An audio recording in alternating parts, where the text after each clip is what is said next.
Before we start this video, I want to say that if you are interested in learning how to camp for free or park somewhere for free, then at the end of the video, I have 3 of my favorite apps that I used literally every single day while traveling around America, never ever paying for parking. So if you're interested in learning more about this, then I have 3 amazing apps at the end of the video, so stick around for that, and I hope you enjoy.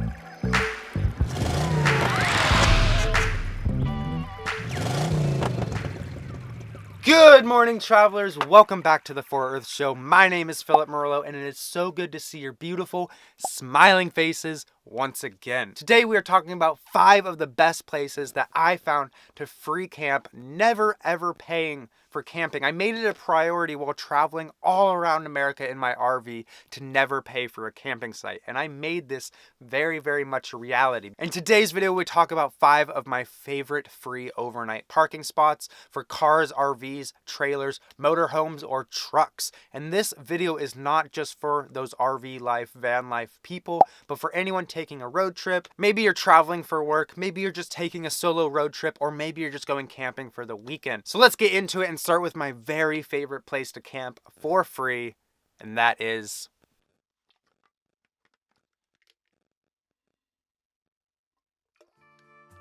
So starting with number 1, my favorite place to camp overnight for free is BLM land and National Forest land. But the BLM, or the Bureau of Land Management, manages a lot of this land, just this empty kind of land between cities, between forests, between national parks, whatever it may be. They just manage this land, make sure that it's kept clean, make sure no one's doing anything illegal out there. And that is kind of the beautiful thing about this for us off-grid warriors and off-grid campers who are looking for these natural beauties, is that we can stay out there for free. And as long as you're not disrespectful, as long as you're not destroying trees, or like that Joshua tree incident where people were going out there and cutting down Joshua trees, I mean, that just broke my heart. But as long as you're not disrespectful, then you can camp out there for basically as long as you want. The beautiful thing about Bureau of Land Management, or these BLM lands, is that no one's really going out there and checking on you. People are genuinely really nice out there. So if you meet other campers and other, RV or van lifers out there, they're genuinely really nice and willing to help. And national forests are a little more heavy guarded, I would say, where people are actually going out there daily and checking on these forests. But you will probably see a sign driving into the forest, driving down the road to your camping spot, that says only stay for 14 consecutive days. That's a big one you see. And right when you see that sign, you kind of get excited because you're like, all right, I know I'm on the right path. And actually at the end of the video, we have 2 amazing apps that help you find a lot of these spots. It's a great tool to have, so stick around to the end of the video so you can check out how to live better off-grid and find these amazing off-grid boondocking BLM National Forest spots.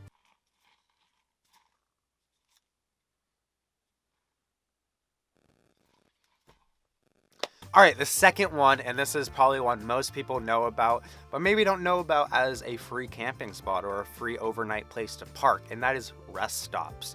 Rest stops are a huge bonus in so many ways. I've stayed at so many of them traveling from my BLM lands to BLM lands because they're just a great middle point from point A to point B, getting to your next campsite. The reason I love rest stops so much is because they have 3 basic amenities that you need, and that is a trash can, so you can empty out your trash. I don't accumulate much trash in my RV, but when I do, it's so nice to just like grab my bag, little grocery bag, and take it out and just dump it there, and now I'm free of it. Second one is bathrooms, and it's great to just not have to go in this bathroom and dump that however often, but to actually have a running water place, somewhere to wash your hands and face and brush your teeth and really just get the whole 9 yards. And the third one is water. They usually have drinking fountains, and I've even gone as far as filling up it's usually up there, but I guess it's not right now. I've even gone as far as filling up my 10-gallon water jugs, just literally like have a funnel, pouring it into it, and then it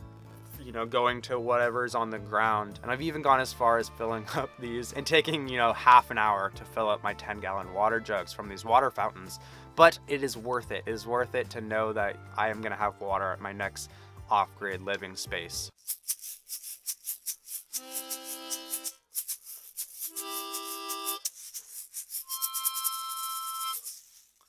The third one, and this is actually a new kind of thing that I was actually recently turned on to. And I actually stayed at a few without knowing it was such a broad thing. And this is Cracker Barrels. Cracker Barrels are very RV and motorhome and van life friendly. A lot of them actually have designated big ass parking spots for even 40-foot motorhomes. And they say RV on them. It's actually pretty cool staying in one, because you're like, I know, like, I'm allowed to be here. Like, instead of just, you know, your parking lots or like your off-grid spaces where you're just making your own camp, you're like, nah, this spot is for me. And the cool thing about Cracker Barrel is it's a great restaurant. They have cool little trinkets and knickknacks, and sometimes even like good amenities, you know, paper towels or things like that. They're very RV friendly. I remember staying in one in Flagstaff, and it was one of the only places to stay in Flagstaff. Like, Flagstaff is on lockdown for RVs, but this Cracker Barrel is very allowing of it. And I actually stayed there for a week before I traveled on to Utah and Colorado.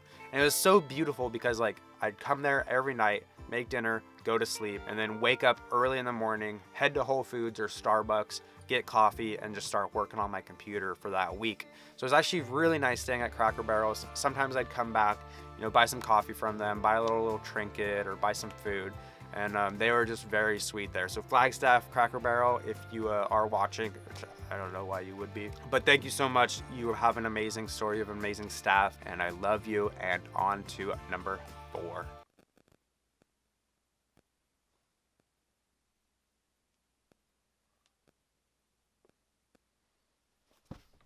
So number 4, I wrote casinos, but honestly, the more I think about it, it's just any place that has a big parking lot. So this could be arenas, event centers, churches, casinos, like I was saying before. And honestly, a lot of the time, no one's gonna mess with you for an overnight or 2 nights because their parking lot is just so big. They really don't have people patrolling around all that much. Casinos might a little more. And honestly, in my experience, I've only stayed at casinos a couple of times because I kind of am scared of them. Like, I'd way rather stay at a church where I know like some pasture, some nice lady is gonna come out and just be like, oh, please, you have to move on.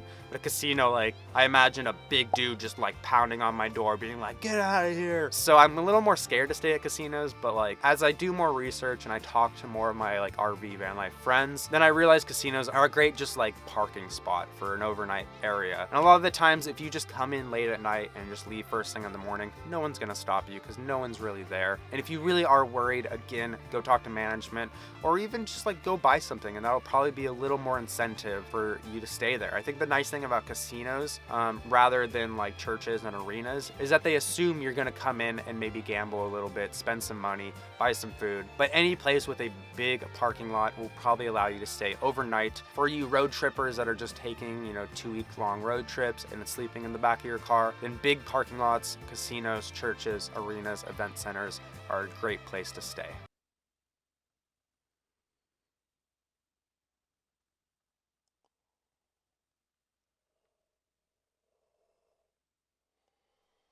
Last and not least, I had to add this to the list, and that is the infamous Walmart. I stayed at so many Walmarts that I feel like I own a Walmart. I feel like I'm part of their team at this point. And a lot of the time I wouldn't even go in or buy something. It was just like, oh, like Walmart, like there's a Walmart, like let's just stay in the back corner. And it was always really refreshing, like when you came into a Walmart parking lot and there's 6 other RVs and vans like scattered out, and you're like, okay, cool, like I know I'm allowed to be here. The cool thing that I learned about Walmart, and it kind of slides into, you know, the end sequence of those 3 apps that I wanted to talk to you guys about. If you are low on anything, food, toiletries, basically anything you can imagine, you can just go stop in Walmart and get a cheap one real quick to hold you over till you can get to your next spot. But I think as more and more people, you know, come to America, as there's more poverty in America and more people are living out of their vehicles, Walmarts are really cracking down on not letting people stay overnight. And a lot of the videos I've seen before say, call the management, you have to go in. And a lot of the times, each county might have 6 Walmarts and only 1 Walmart lets you stay the night there. So sometimes it becomes a lot to actually go to every single Walmart and go into each one asking management if you can stay just overnight there for like a couple hours before you head out first thing in the morning. So I have a solution, and I actually never talked to any management because I would just check these few amazing apps, and everyone online would tell me the answers I needed to know as if I could stay there or if I could not. So let's get right into these 3 amazing apps. All right, this first app, Camp Endium, goes along with my first and favorite overnight parking spot, BLM Land Off-Grid Living National Parks, Camp Endium. And for Android users, they don't have an app yet, so you have to go online, but it's still great and amazing. But for iPhone users, I'm pretty sure they have an app. However, this is a great app to use because you can really just type in anything. You could type in just cities or, counties or the whole state, and it brings up thousands of options to pick from. And the great thing that I used it for just constantly, I'd go to the filter and I'd make it find me free camping spots. And obviously there's a lot less of these, but the ones that it does come up with are some of the most just beautiful BLM lands, off-grid, in the middle of nature, in the middle of the forest or the desert or by a waterfall. I mean, some of them are pretty insanely awesome.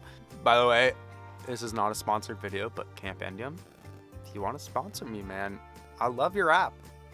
You guys do some great stuff, so thank you. All right, the second app, and this goes more along with the Walmart kind of rest stop, whatever, is called Park Advisor. This was a beautiful app that I really used a lot when I was traveling between, my camp spots or my off-grid living. You open the app up and there's this menu on the left-hand side that comes down and you can type in exactly what you want to see. So if you just want to see Walmarts, if you just want to see camp spots, if you just want to see rest stops or whatever it is, you can just search for those. And the beautiful thing about this, like Camp Endium, is it shows reviews that other people have left, or it just shows straight up like no overnight parking. So you can search the Walmart, open it up, and people say, tried going there, talked to management, and wasn't allowed. All right, and the third one, and it's not so much for free parking, though it can be used for that. I'm sure a lot of people that watch my videos have it. It's called All Trails. Now, this is an app to find trailheads and trails all over America. It's probably one of the best ones. It literally has trails that I would never think would be on there. But a lot of these trailheads, I've actually been able to stay overnight for free at because they assume you're hiking, they assume you're coming back, whatever it may be. A lot of the times these trailheads are like 20 minutes from a city or really kind of off grid to get to them. So people aren't really checking them as often. So All Trails, thank you for, again, making it so people can go out and adventure, making it so I could go out and adventure and kind of just slightly get away with a free overnight parking. And I appreciate that. So those are 3 of my favorite apps. And again, 5 of my favorite overnight camping spots, and really save that money for what matters. And that is the adventure. All right, guys, that is all I have today. Thank you for watching another video. Every Friday we have videos coming out about this RV van life lifestyle and how you can live a better adventure on the road, because that is my purpose here on this channel. And soon enough, we will be getting back on the road. But for now, I just want to share the knowledge and the experience that I've learned and gained while traveling around America in my RV full time. So again, thank you so much for watching. Share it around. Comment any questions you have. Make sure you put a big thumbs up in the video because it means that I am doing the right thing here. So much love, guys. You all mean so much to me. Safe travels out there, please. I say it all the time, but I really mean it. Safe travels out there. Take care, and I'll see you next time for another video.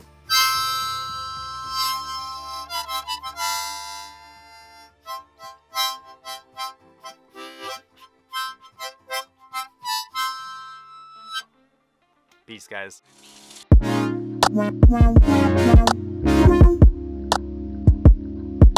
You have to be your biggest fan. And when things are really tough and really rough and nothing's working, but there's something inside of you that says, I just have to follow that. Because you don't know who you're going